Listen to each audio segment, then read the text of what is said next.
Rising India news 24। Incentive और cut money arrangement की जो कुछ डॉक्टर्स और कुछ डायग्नोस्टिक सेंटर के बीच में चल रहा है और ये एक इनफॉर्मल अरेंजमेंट बन चुका है। आपको ट्रीट करने के लिए नहीं, आपको रेफर करने के लिए सिर्फ डॉक्टर की जेब में 3,000 रुपए डाला जाता है। सेट कमीशन रेट है, डेडिकेटेड एजेंट है, एक पैरेलल इंसेंटिव इकोनॉमी है सर। सोफिस्टिकेटेड भाषा में इसे डॉक्टर का रेफरल कमीशन और डायग्नोस्टिक सेंटर के खातों में इसे मार्केटिंग एक्सपेंस के तौर पे लिखा जाता है। ये कमीशन यूजुअली एक percentage of the procedure cost पे चार्ज करी जाती है और कहीं कहीं तो डायग्नोस्टिक सेंटर डॉक्टर को फॉरेन ट्रिप्स पर भी भेजता है। सर 2002 में एमसीआई के कोड ऑफ एथिक्स रेगुलेशन 6.4 ने इस प्रैक्टिस को बैन करते हुए कहा कि ये फीस स्प्लिटिंग है, इसे हम बैन करते हैं।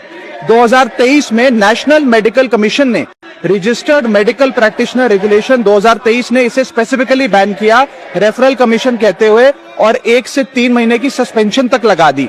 और ग्रॉस वायलेशन में इस पे चीटिंग, कंस्पिरेसी और कंज्यूमर प्रोटेक्शन की धाराएं भी लग सकती हैं।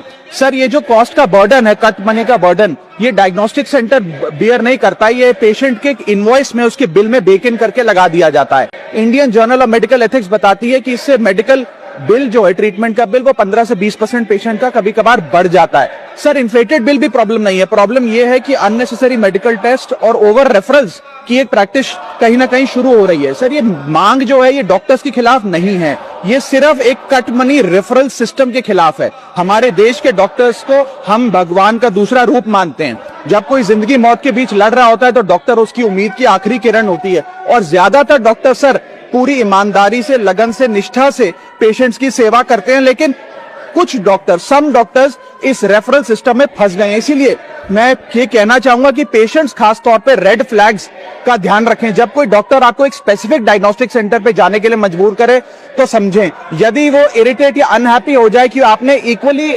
अक्रेडिटेड किसी और फैसिलिटी, डायग्नोस्टिक सेंटर या पैथोलॉब से जांच करा ली और नाराज हो जाए तो आप उसको एक रेड फ्लैग की तरह ट्रीट करें। या यदि मार्केटिंग एग्जीक्यूटिव या आपको प्रमोशनल मटेरियल डायग्नोस्टिक सेंटर का अगर डॉक्टर के क्लिनिक में नजर आता है तो इसका भी खासी ध्यान रखें। सर मैं ये एक बहुत महत्वपूर्ण टॉपिक है और खास तौर पे ये टीयर 2, टीयर 3 शहरों में देखा जाता है कि ये रेफरल कमीशन जो है डॉक्टर्स और डायग्नोस्टिक सेंटर के बीच में ये एक इनफॉर्मल इकोनॉमी बनता जा रहा है, इसे रोकना चाहिए सर।